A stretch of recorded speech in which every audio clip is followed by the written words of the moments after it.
E você também, na sua trajetória de profissional, você foi agente Fui policial penal. policial penal. Antes agente penitenciário, hoje eles né, têm o direito de se incluir na polícia, de Na acordo com a polícia. Constituição, então é policial penal. Policial penal. Uhum. Você, como policial penal, deve ter visto algumas histórias, né? Demais.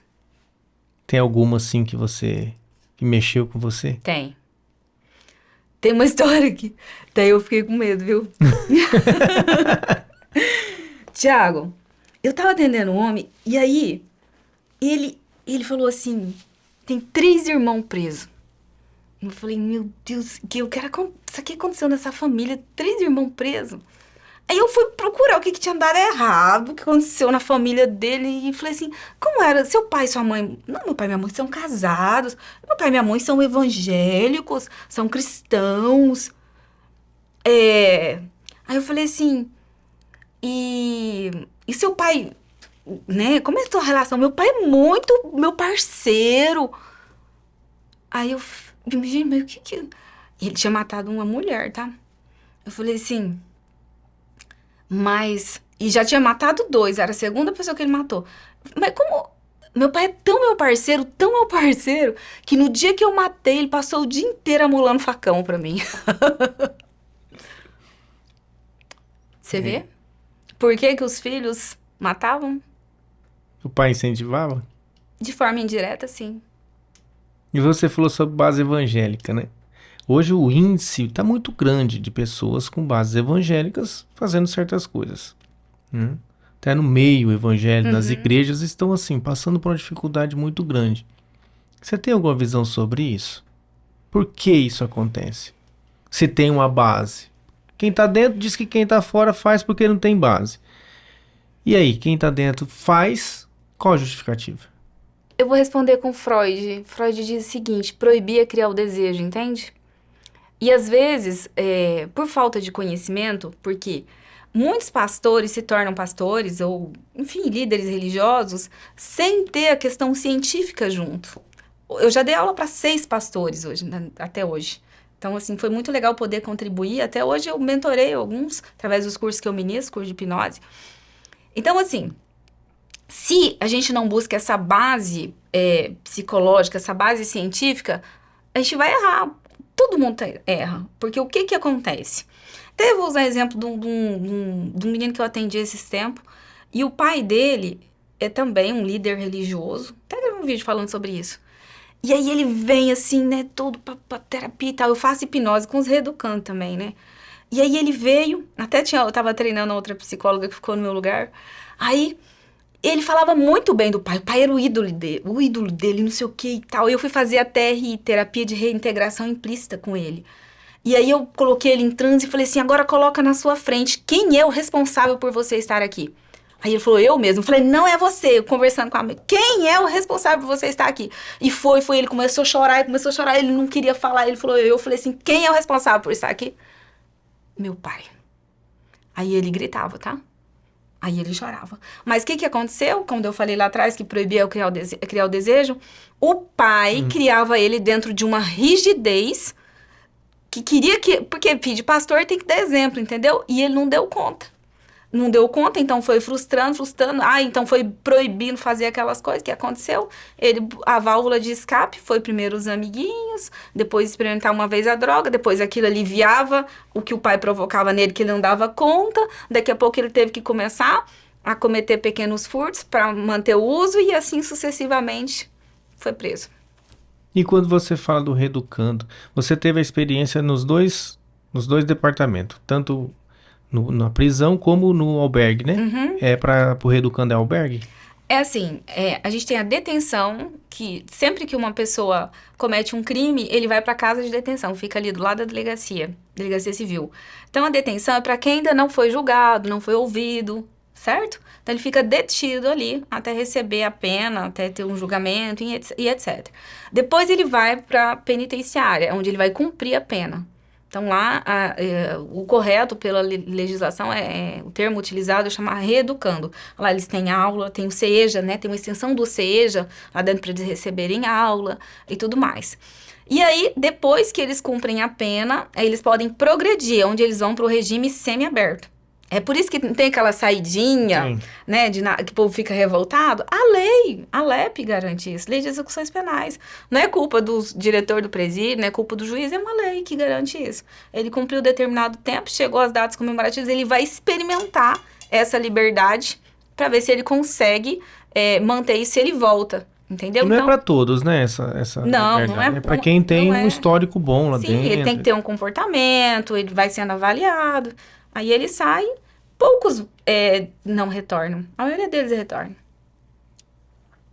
E essa base, o sistema funciona dessa forma? As pessoas realmente são corrigidas? Ela volta para a sociedade melhor? Ai, é uma pergunta difícil, viu? Eu sempre digo que eu trabalhava, assim, como eu comentei um pouco antes, eu tô me retirando por um tempo do sistema prisional. Desde 2016 eu tô como psicóloga, desde 2009 eu tô trabalhando no sistema, antes como policial penal. Mas uma coisa que eu sempre digo para os reeducandos, um dia você vai ter que mudar. Um dia você não vai ter mais força para cometer os crimes que você cometia. Um dia você não vai ter mais energia. O quanto antes você mudar, melhor para sua vida. Porque, Thiago, eu vou falar uma coisa para você. Não existe lei maior. Não existe lei maior do que a lei do retorno. Não existe. Você pode experimentar. Um dia eu tava chupando eu tava indo trabalhar, eu trabalhava nessa época na casa de uma pessoa ali, perto do fórum. E eu ia e vi um menininho com carrinho de picolé. E aí eu falei assim, vontade de comprar um picolé, mas não tinha R$1. E aí eu falei, nossa, esse menino podia me dar um picolé? Mas isso no tempo de vacas magras? No tempo de vacas magras. Eu tinha 15 anos. Thiago, ele me deu o picolé. Ele me ofereceu, eu falei, não tem dinheiro. Ele falou, não, vou te dar um picolé. Ele me deu o picolé. Eu não dei 5 passos pra frente, assim. Vinha vindo um menininho, ficou olhando pro meu picolé. E aí eu dei o picolé pra ele.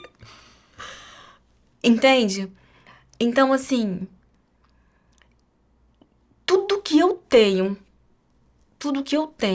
é promessa de Deus pra minha vida, é retorno, é daquilo que eu ofereço. Às vezes você vai fazer uma coisa aqui, Thiago, esperando que você vai receber um valor X, porque a gente é materialista, a gente precisa ver o trem ali. Mas o que a gente recebe maior por aquilo ali é além daquilo, entendeu? É além daquilo. Além, muito além. Então, existe uma lei do retorno. E o reeducando sabe disso. Os presidiários sabem disso. Eu pergunto pra eles, às vezes foi preso lá por... ganhou 100 mil num tráfico de droga. Eu falei assim, cadê o dinheiro desses 100 mil? Já tinha gastado tudo com advogado. Cadê aquele... Eles gastam tudo. Eles sabem que não fica.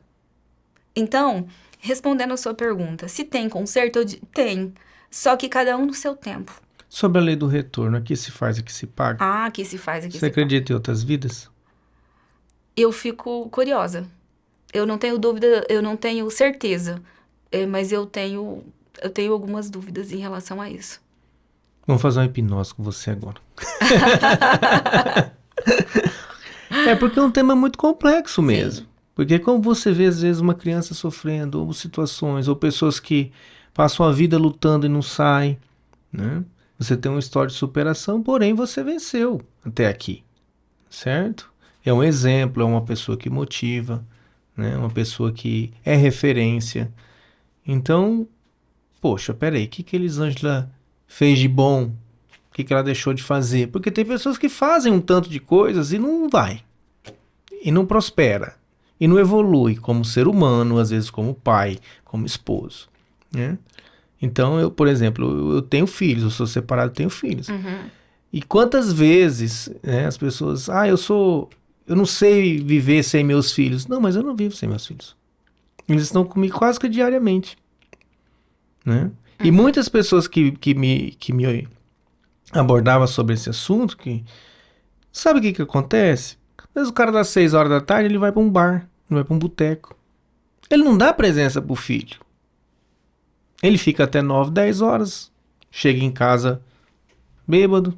tô criticando, eu acho que são opções, são escolhas, Sim, né? sim. Aham. Mas eu olhava a minha vida, olhava e falava, não, mas eu não sou esse cara, né? Meu filho tá todo dia comigo, eu pego liberdade. Então, o que é isso aí? Né? O que é ser pai? É estar na mesma casa? Ou ser pai ligou, eu tô aqui? Né? A escola, eu tô aqui. O que você precisa? Eu tô aqui, sou seu pai. Então, até onde vai isso? Então, eu me questionava sobre isso, sabe?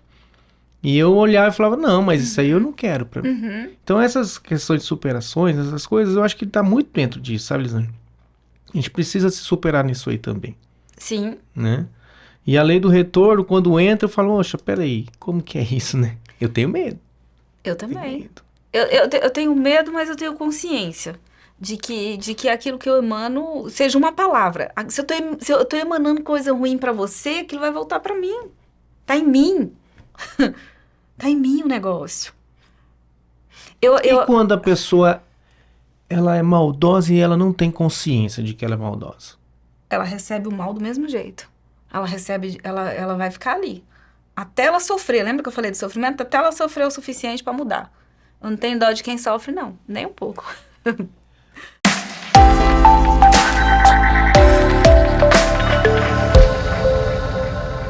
E não se esqueça de deixar o like e comentar abaixo o que achou. Obrigado por assistir mais este corte do Convencional Podcast. Tem mais cortes aqui no canal, viu?